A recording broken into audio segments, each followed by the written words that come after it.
Okay, so magandang umaga. Ngayon ay July 31. 6 pa lang kasi advance to ng mga 10 to 15 minutes.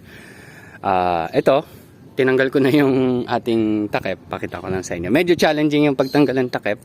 So temporarily, nilagyan ko lang siya ng tali na nakita ko lang dyan. Matagal na tong wire na to eh. Parang isa sa mga basura dito pero hindi tinapon. So ayan, ginawa ko siyang tinalian ko lang muna kasi wala na yung ano dito, tie wrap, putol na. Tapos pinutol ko na rin yung tie wrap doon. So yung tali na lang na yun yung kumakapit sa kanya. Pero tinitingnan ko naman kung may uurong siya ng hangin. Hindi naman. Then inaasikaso ko ng 1 by 1 dito. Naputol ko na yung mismong ang magiging harap tsaka yung likod. So mamaya unti-unti kong i-assemble. Ang idea nun is parang ganito din. Parang ganito. Meron ako mga ganitong klase doon eh.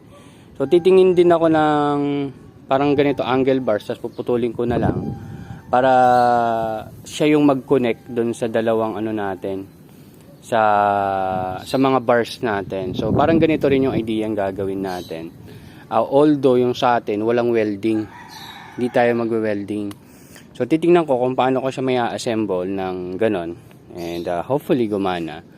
At kailangan ko lang mag-transfer. Pinaka-late na natin is Sabado. So Webes pa lang ngayon. After ko mag-walking mamaya, diretso na ako dun sa gagawin ko para at least ma-imagine ko na kung ano yung magiging itsura. Kasi sa previous na in-imagine ko, hindi pala gagana yun.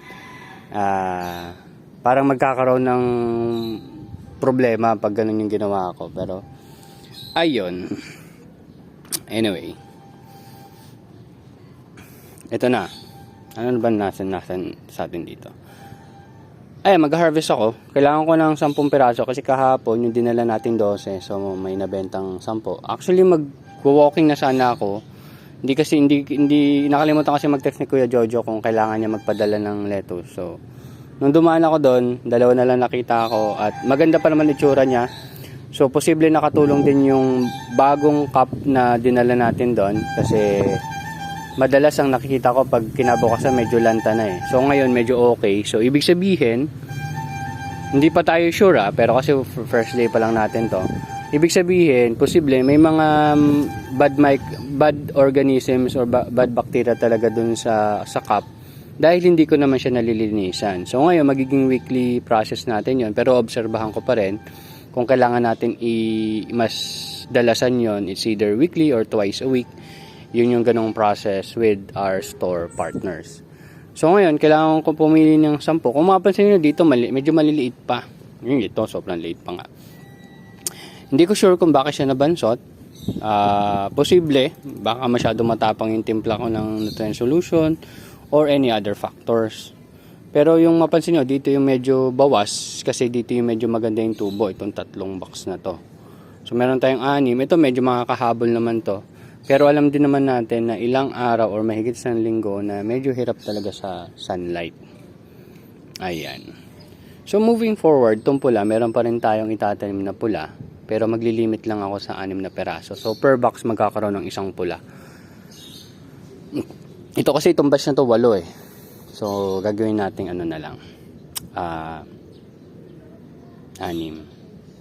So in terms of damage, insect damage, wala naman ako nakikita. In terms of fungus, kung makikita nyo, napakaganda. Very minimal kung may fungus man or ganong klaseng spot, yung brown spots.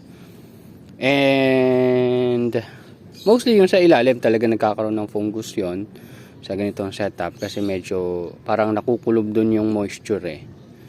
Yan. So anyway, yung lalagay natin na 1 by 1 or 1.2 by 1.2 is dito. Dito. Tapos yung susunod is baka doon or doon. Depende. Titingnan ko pa. Pero kasi kailangan mailagay ko dito kasi i-recover ko tong net. Unti-unti kong i-recover. Siguro yung first half sa taas i-recover ko. Para yun yung paggagamitan ko ng net dito. Yan, unti-unti natin i-recover. Kaya kailangan maasikaso ko na siya today. Yung mismong frame. Then, frame tsaka yung takip. Yan. Hindi ko sure kung mas mababa yung ginawa ko kung gaano ba kataas to. Kasi 0.7 tapos 1 meter doon. Well, makikita ko yan sa design. And yan lang. So tinignan ko lang. Kailangan ko na pala mag-harvest kasi baka kapusin ako ng oras. Mga 7:30 or before 8 dapat makauwi na ako para asikasuhin ko na yung frame na gagawin para mamayang hapon or hapon may ilalagay ko na dito at i-assemble ko na. Lalagyan na nating net. Lalagyan na natin ng bubong yung mga 1x2 natin. So yun lang, quick update lang naman. So pinakita ko lang sa inyo yung ina-harvest natin ngayon. So hindi siya ganun kalaki. Ang actual harvest date talaga nito is bukas pa. Pero alam nyo naman, kailangan natin mag-harvest na mas maaga kasi mas kailangan ng customers natin.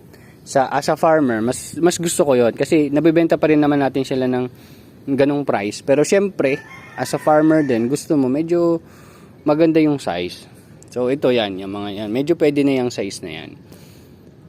Pero may ilalaki pa sila. Nagkataon lang talaga na medyo maulap at nagkaroon ng bagyo, maraming challenges tayong hinarap. So dun sa mga nakaranas din ng challenges, adjust nyo lang yung pwedeng i-adjust, tuloy lang sa pagtatanim.